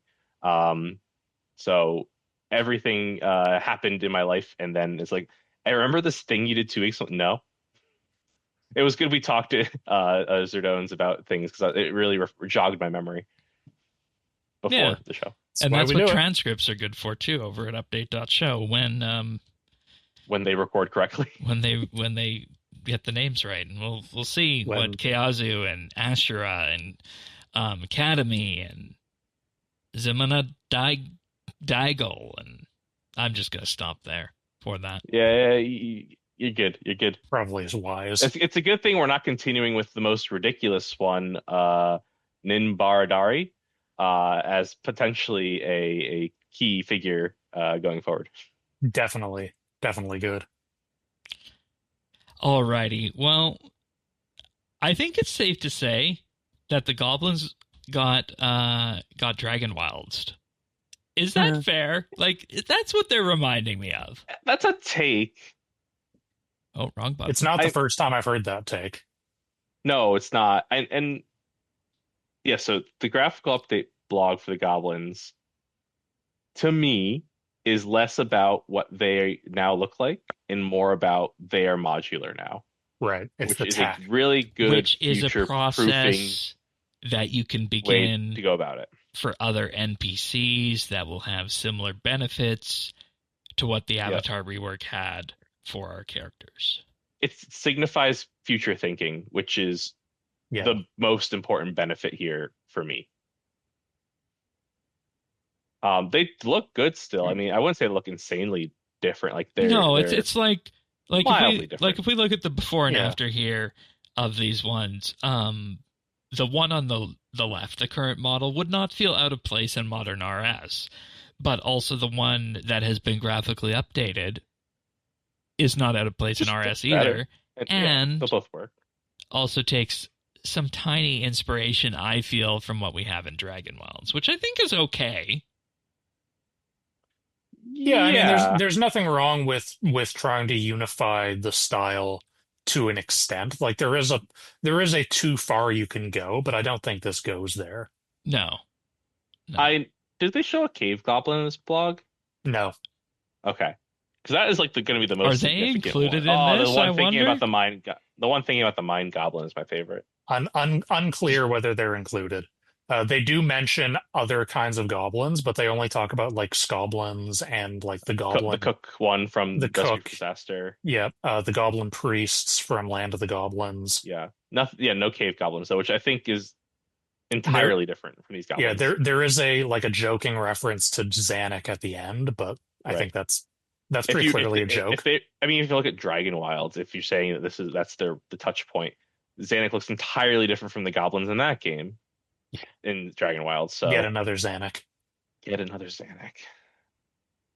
stop someday. No, someday. Never stop. Yeah, there's a Scoblin. Yeah. A Scobbo Gobbo.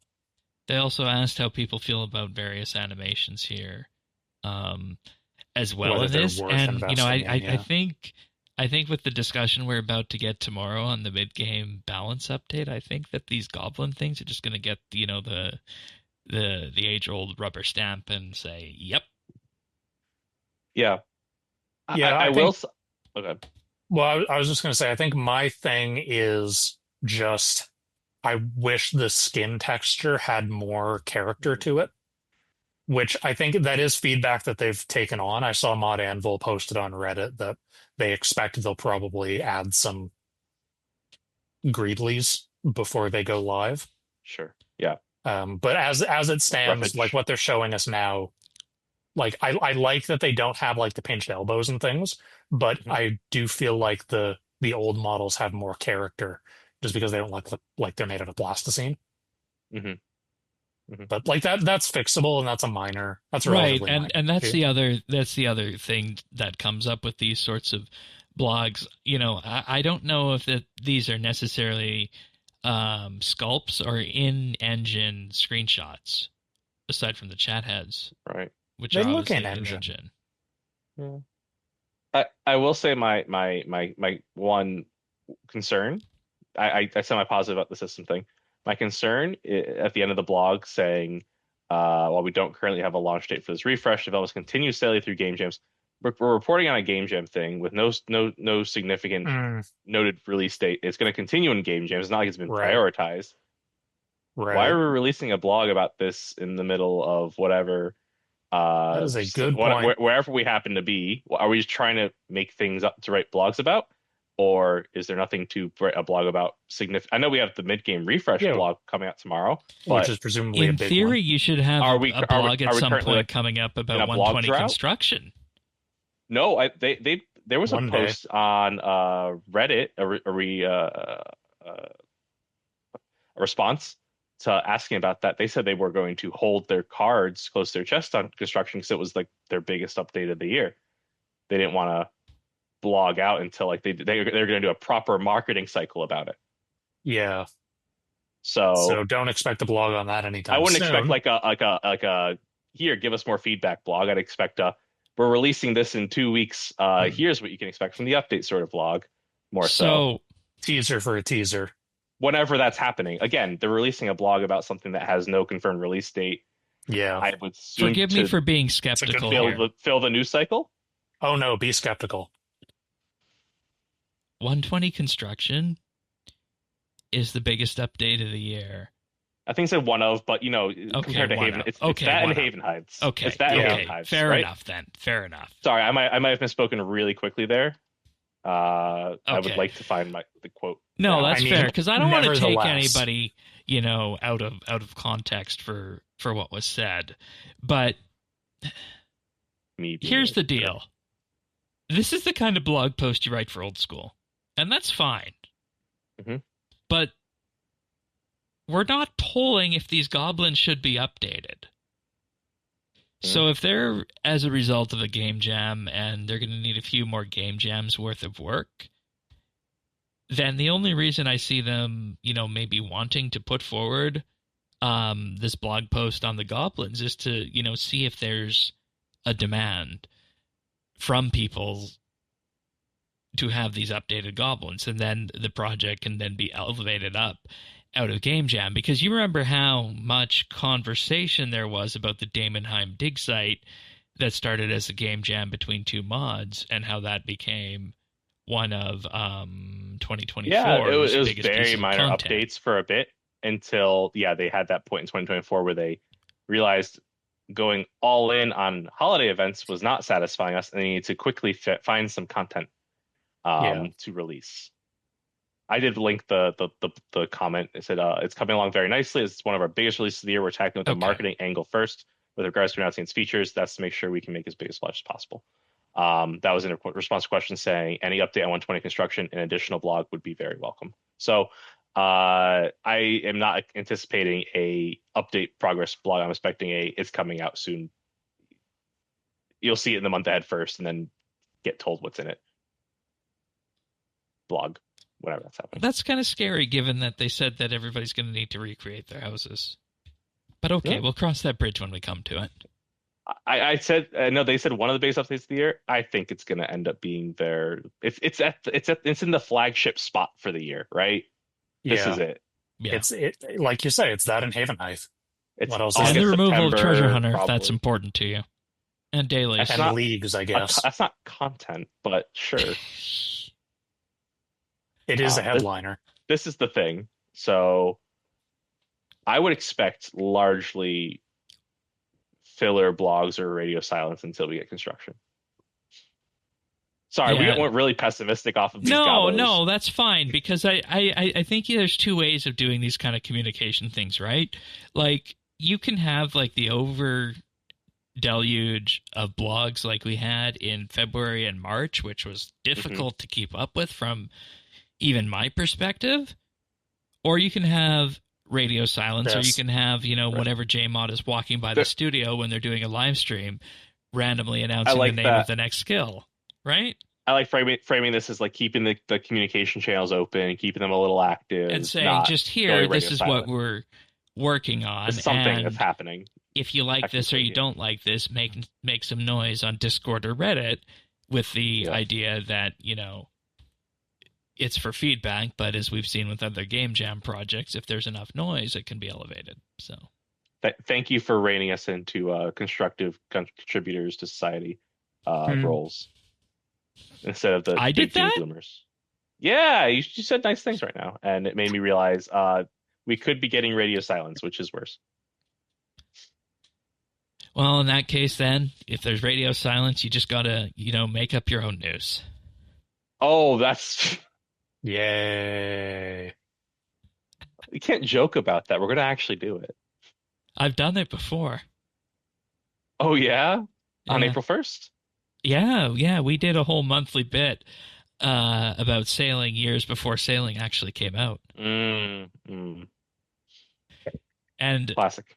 And, we have to go back to that because there were aspects of ours that were more compelling than theirs and vice versa. So. Oh, no. But some of theirs were pretty damn good, too. There's the things they did in the engine that I didn't think they'd be able to do. Yeah, like the half-tile navigation. It's the steering while moving thing. Anybody want sailing for our next skill? Not really. No. I think there is actively negative value to trying to do something the other game's done. Yeah, I would agree with that. I don't want it for a more prosaic reason. I just think it's better as a joke. It's a trap. It's asking for comparisons. It's keeping up with the Joneses, except you're also eating your own tail. Right. Yeah. A tale that is, from 2007 that is retro, but isn't retro at the same time, has a bunch of arbitrary rules set around it, and has to have everything green-lit with a 70% pull. And now, either we're never living up to what they did, or we're blowing it out of the water, and everyone's like, "Ha, we did better." There is no version of that where they are both good and everyone's happy with it being on both sides, and it generates no controversy. Like that's the thing that annoyed me the most about Havenhythe was that people were comparing it to Varlamore. Sure. When you can't do that because they serve two different purposes entirely, and OS has the experience of doing an expansion already in the past. So and look at this week. Blood Moon Rises came out in old school. We're immediately talking about how did it compare to Lord of Vampyre and River of Blood? Was the gameplay better on one? Was the narrative better on the other? And some people say yes and some people say no, which is interesting, and that would be one of the interesting story angles. But I think the most interesting thing that came out of all of it was our potential different path of what we're going to do in Vampyrium compared to them. Right. And I think that it's unfortunate that we share that shared basis, that like we do end up finishing off the same quest series, but then we shouldn't be asking for more of that problem. We should be avoiding it. That's why we didn't do Zaya. That's why we did Havenhythe. I know it's still invited the comparisons, but imagine if we did Varlamore instead of Havenhythe. Dear God. Yeah. It's a trap, like you say. I agree. Yeah. It's a trap. And see, I throughout the entire Havenhythe development process, people were asking me if I thought we should, get Zaya or Varlamore or something else. And my answer was always, take the ideas about how to implement an expansion from those and do our own thing. Right. And I think a lot of the players were on that same track too. Ultimately, I think we've gotten away from the Varlamore comparisons the further we've gotten from Havenhythe Part 1. This episode is we stay far away. Is prime example to that. Right. We need to keep diverging where we can, because there will be places where we can't. Yeah. Okay. Somehow we started with goblins and we ended up in Varlamore and Old School. Took a long walk on that one. We do have some achievements this week. Starting off We have Kinky Sliske with 120 Thieving on July 1st, and then L8 with 99 Ranged, Magic, and Prayer on the 28th and 26th, respectively, and L8 in again on the 25th with 120 Thieving. Congratulations. Holy God. Other achievements. July 2nd, Them Gains. Has to pick a pocket or two. Got all of the Easy Clue scroll log. That is a fun one. I didn't see if there was a count on that. I would be interested to hear that out. Them Gains. I'm interested in hearing your easy casket count.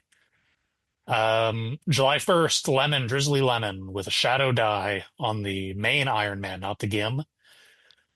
June 29th, Ridgeway, Slayer of Chaos, the Keldegrim Slayer log. That is not a fun one to go for. Which was completed with the Dragon Pickaxe. Also very much not a fun one to go for. I should know, I did that recently. Oh, shit. Yeah, it's not awesome. And then finally, last but by no means least, June 28th, Them Gains again with the pet from the new Stalker boss, whose name I'm not going to try and pronounce. I can say 260 that. kills. Eye. Please do. Necker's Eye at 260 kills. Solid kill count. Which also very completed well the done. log. I forgot to also add that completed part. the log. Very well done. Good work, everybody. Alrighty, Avernick, you have a pick of the week. One that's a little close to home to you. A little, I guess so. Hopefully not too close.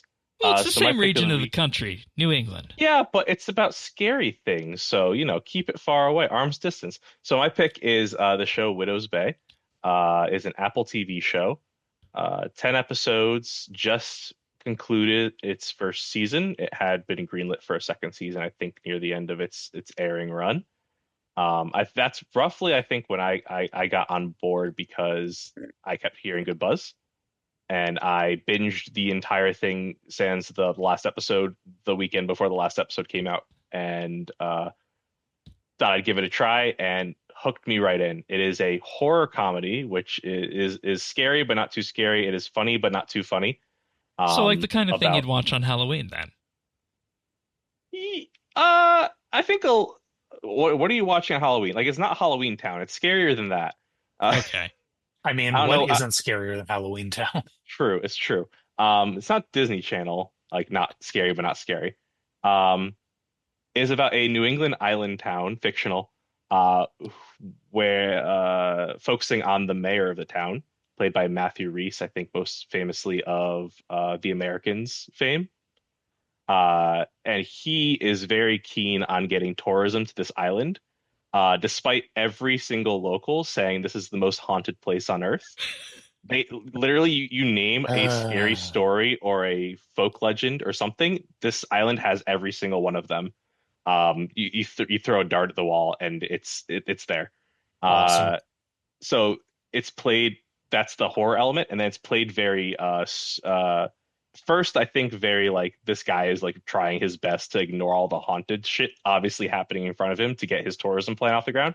And then it's just played very matter of fact, like all of the haunted things are happening and they're confronting it as hopefully normal people would, not like horror movie logic.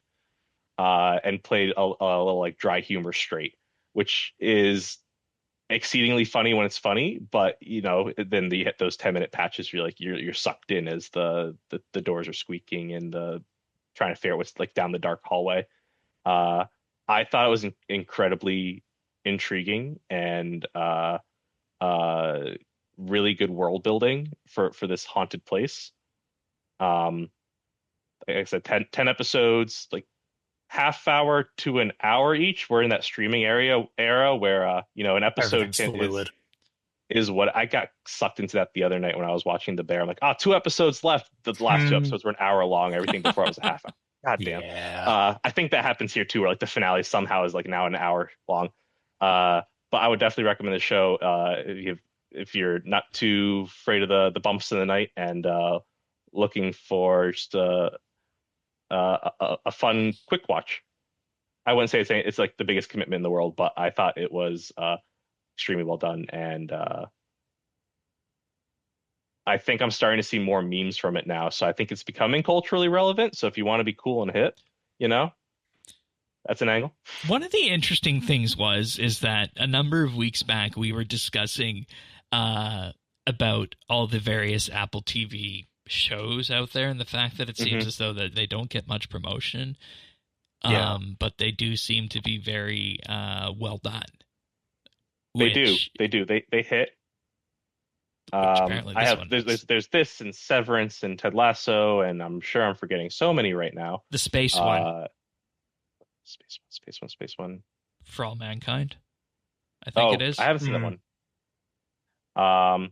Yes, I've heard good things though. Yeah. Apple TV is good. I think they're about to start airing Ted Lasso season 4 like this month or next month, so not a bad time to get Apple TV if you're interested. For the value proposition. A lot of people like Ted Lasso, right? Yeah, I mean, I've heard good things about it. It's good. I haven't watched it myself, but that's just pure comedy. But you know, well, it sounds like Sir Dones has a new thing to watch. Then, I like me comedy horror. I trust what has been said about this show and the other ones, but these aren't the kind of shows that I watch, and you know, I am very much on the record here on this show of watching very few new pieces of content in this day and age. So, I mean, I'll respect your game. But I think anything that has how to live with you. Anything that has Stephen Root on the cast list is definitely worth a look.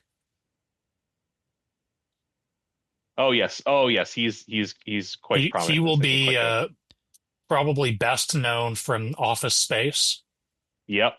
He was also in Dodgeball, I want to say. Yep. West Wing. Yep. Yeah. Was he? I guess so. Yeah. Okay. I remember her mostly from Barry. He's very much in that show, HBO Max show. But yeah, Widow's Bay definitely works, and very keen on season 2. I think they left at a good cliffhanger. So, alrighty, that's Widow's Peak, available over on Apple TV. Thank you, Havenhythe.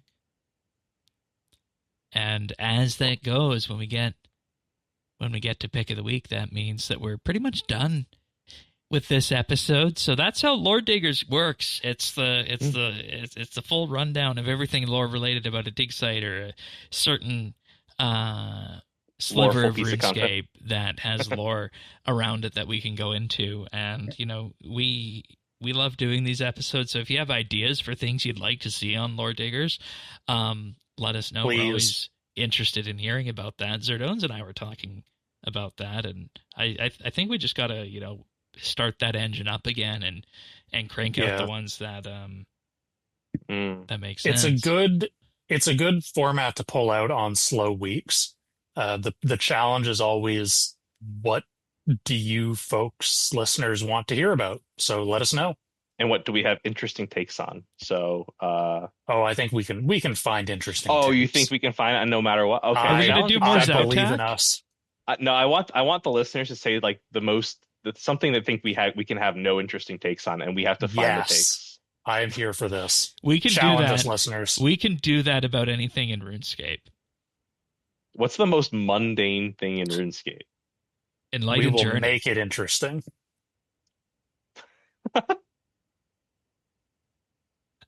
Sounds good. Witch's House.